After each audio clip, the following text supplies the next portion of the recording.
গণপ্রজাতন্ত্রী বাংলাদেশের সংবিধানের 50 অনুচ্ছেদের দফা 3 অনুযায়ী মহামান্য রাষ্ট্রপতি জনাব মোহাম্মদ শাহাবুদ্দিন তার স্বাক্ষরযুক্ত পদত্যাগপত্র আজ 24শে জুলাই 2026 9 শ্রাবণ 1433 তারিখে রোজ শুক্রবার অপরাহ্ন 5:01 আমার নিকট পদত্যাগপত্র দাখিল করেছেন। ফলশ্রুতিতে সংবিধানের 54 অনুচ্ছেদ অনুযায়ী আমি রাষ্ট্রপতির দায়িত্ব গ্রহণ করেছি।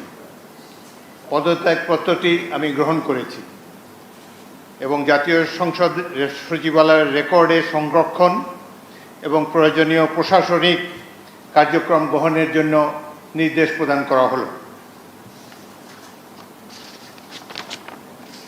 কেন তিনি পদত্যাগ করেছেন এটি নিশ্চয়ই জানার কৌতূহল আপনাদের মধ্যে রয়েছে।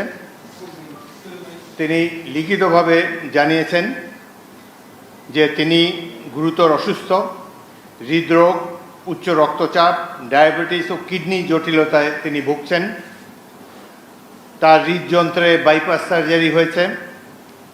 ইদানিং স্বাস্থ্য পরীক্ষার অটোনমিক নিউরোপ্যাথি নামে রোগ শনাক্ত হয়েছে। এই রোগের কারণে তিনি মাঝে মাঝে অচেতন হয়ে পড়েন।